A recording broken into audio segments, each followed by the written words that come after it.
Innal hamdalillah nahmadu wa nasta'inu wa nastaghfiruh wa na'udzu billahi min syururi anfusina wa min sayyiati a'malina may yahdihillahu fala mudilla lahu wa may yudlilhu fala hadiyalah. Asyhadu an la ilaha illallah wahdahu la syarika lahu wa asyhadu anna Muhammadan abduhu wa rasuluh. Allahumma shalli wa sallim ala sayyidina Muhammad wa ala ali sayyidina Muhammad. Ya ibadallah ittaqullah haqqa tuqatih wa la tamutunna illa wa antum muslimun. Qala ta'ala fil Qur'anil azim. A'udzu billahi minasyaitonir rajim. Bismillahirrahmanirrahim. Wal 'asr. Innal insana lafi khusr. Illa alladzina amanu wa 'amilus solihati wa tawasaw bil haqq wa tawasaw bis sabr. Shadaqallahul azim. Sidang Jumat yang dimuliakan Allah, Ramadan baru saja melewati kita. Belum genap 1 bulan, Ramadan meninggalkan kita. Banyak pelajaran yang diberikan oleh Ramadan kepada kita semua. Namun, kalau kita melihat fenomena yang saat ini sedang menggejala, terutama di dunia medsos, banyak kita baca dan banyak kita dapatkan informasi-informasi, berita-berita yang memberitakan kepada kita bahwa nampaknya kita masih belum sepenuhnya untuk bisa meneladani Ramadan yang telah Allah turunkan dan belum genap 1 bulan itu meninggalkan kita semua. Banyak sekali berita-berita di medsos itu, orang-orang yang senantiasa membanggakan dirinya, membesarkan dirinya, dan merasa dirinya paling top atau paling hebat. Kondisi ini sehingga menyebabkan kita mudah menyalahkan orang, mudah mengecilkan orang, mudah menyinggung orang, dan mudah untuk kita menyalahkan orang. Ini nampaknya berbeda dengan kaum salafus soleh yang secara keimanan, secara keilmuan, dan secara muamalah dalam kehidupan sehari-hari, mereka sudah lebih dari kita semua. Ali karramallahu wajhah memberikan satu pernyataan bahwa di tengah kehidupan itu hendaknya kita sebagai manusia kun indallah khairan nas wa kun indan nafs syarran nas wa kun indan nas rajulam minan nas. 3 unsur untuk kita bisa meneladani Ramadan sekaligus menapakkan kehidupan 11 bulan hingga menemui kembali bulan Ramadan. Ternyata tidak banyak untuk kita bisa bersikap. Kun indallah khairan nas. Adalah atau jadilah kamu semua itu di sisi Allah adalah orang yang terbaik. Bulan puasa telah memberikan contoh kepada kita. Bagaimana kita untuk menjadi orang yang terbaik di sisi Allah Subhanahu wa ta'ala. Secara mahdoh ataupun secara ghairu mahdoh. Dan nampaknya semua bisa untuk melaksanakan itu. Untuk menjadi orang yang terbaik di sisi Allah Subhanahu wa ta'ala. Dari secara mahdoh, kita bisa mengamalkan puasa dengan sebaik-baiknya. Dari ibadah sholat, kita bisa melaksanakan sholat dengan sebaik-baiknya. Dari qiyamul lail, kita juga bisa untuk melaksanakan itu semua. Tetapi apa? Kadang lepasnya bulan Ramadan, maka lepas juga semua kebiasaan yang telah kita bangun di dalam selama bulan Ramadan itu. Padahal ketika di dalam bulan Ramadan, kita bisa melaksanakan hal itu. Maka kalau kita perhatikan, ternyata bisanya kita di bulan Ramadan karena kita memaksakan diri kita. Maka di luar bulan Ramadan, kalau kita ingin bisa seperti di dalam bulan Ramadan, lakukanlah seperti apa yang di dalam bulan Ramadan, yakni paksakan diri kita untuk bisa melaksanakan itu semua. Yang kedua, kun ingdan nafs syarron nas. Jadilah diri kita itu adalah orang yang terjelek dari sekian banyak manusia. Gara-gara kita itu suka menjadikan diri kita yang terbaik dari orang lain, maka kita bersikap menyalahkan orang, mengecilkan orang, dan kita menjauhi orang. Kata Ali bin Abi Thalib, jadilah diri kita ini paling jelek dalam pandangan kita. Sehingga kita senantiasa untuk memperbaiki diri kita, sehingga kita senantiasa mendengarkan nasihat orang, dan kita berusaha untuk selalu memperbaiki diri kita. Syekh Abdul Qadir Jailani, seorang waliullah, dalam Nurul Burhan, beliau bersikap untuk menganggap dirinya adalah orang yang paling jelek. Sehingga ketika beliau menghadapi orang yang kecil, maka orang itu tetap dianggapnya orang yang terbaik.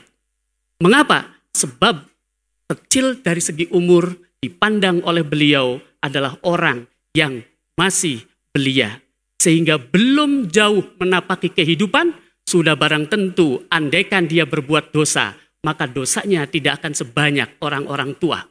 Sehingga di hadapan Allah ketika anak itu meninggal, pasti akan lebih baik dari orang yang sudah dewasa, yang sudah terlalu panjang untuk menapaki kehidupan.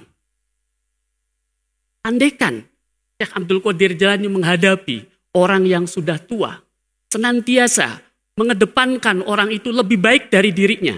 Orang yang tua tersebut sudah hidup lebih lama di tengah kehidupan ini. Sudah barang tentu apa yang telah dia lakukan mungkin sudah terlalu banyak amalan-amalan yang beliau hadirkan untuk hidup ini. Sehingga andaikan orang itu meninggal pasti akan lebih baik dari kita. Karena orang tersebut telah banyak melakukan kebaikan yang lebih dari kita. Andaikan ada orang yang pinter, maka Syekh Abdul Qadir Jailani juga tidak pernah untuk menantang orang tersebut. Tetapi Syekh Abdul Qadir Jailani selalu menganggap orang itu lebih baik dari dirinya. Karena orang itu alim, sudah barang tentu amalan-amalan yang dia lakukan semuanya diridhoi oleh Allah Subhanahu wa taala. Sementara dirinya, kalau toh umpamanya bisa, mungkin tidak sebanding dan tidak seukuran dengan orang tersebut. Andaikan juga dia bertemu dengan orang yang bodoh sekalipun, maka Syekh Abdul Qadir Jailani tetap untuk pada prinsipnya selalu menjelekkan dirinya dan menganggap orang lain lebih baik. Kalau toh dia bodoh, andaikan orang itu bodoh, maka orang itu melakukan kesalahan karena kebodohannya. Yang bisa jadi ketika beliau itu meninggal, maka kesalahannya akan diampuni karena kebodohannya. Sementara ketika Syekh Abdul Qadir Jailani secara pribadi meninggal dengan kondisi seperti itu, seperti apa? Maka Syekh Abdul Qadir Jailani akan menganggap dirinya bahwa kita melakukan sebuah kesalahan karena kita punya pengertian. Kabura maktan indallah antakulu ma la taf'alun. Itulah pernyataan Allah di dalam surat As-Saff, bahwa ketika orang itu berbuat kesalahan, andai dia itu sudah mengetahui tentang apa yang dia lakukan dari kesalahannya itu, maka Allah akan memberikan balasan atau azab 2 kali daripada orang yang bodoh tanpa mengetahui ilmunya tadi. Oleh karenanya, marilah kita bersama-sama belajar dari salafus soleh yang telah memposisikan dirinya untuk tetap menjadi orang yang khairun nas indallah, syarrun nas ingdan nafs. Dan yang ketiga adalah rajulam minan nas. Orang yang selalu ada di tengah kehidupan menjadi manusia biasa-biasa saja. Di tengah kehidupan, ilmu itu setinggi apapun, andaikan kita mempunyai, lalu kemudian kita tidak membanggakan diri, tidak memunculkan diri kita, tetapi ketika persoalan itu ada di tengah kehidupan masyarakat, pasti akan diketahui oleh orang. Karena apa? Karena ketika ada orang tanya masalah apapun, maka dia akan bisa menjawab. Nah, oleh karenanya, marilah kita betul-betul belajar dari para salafus soleh yang telah memposisikan dirinya untuk hidup di tengah kehidupan ini tidak sensasional. Di mana kita menampilkan sesuatu yang kadang kita itu, apa yang ditampilkannya justru adalah menyalahi dari ketentuan-ketentuan yang sebenarnya. Mudah-mudahan dengan kita mempelajari itu semua, kita akan menjadi orang yang tetap ada dalam orang-orang yang senantiasa merendah diri, bukan berarti merendahkan diri. Merendah diri bukan berarti merendahkan diri. Nah, inilah yang harus kita pahami secara bersama. Barakallahu li wa lakum fil Qur'anil azim wa nafa'ani bima fi minal ayati wa dzikril hakim wa taqabbala minni wa minkum tilawatahu innahu huwal ghafurur rahim.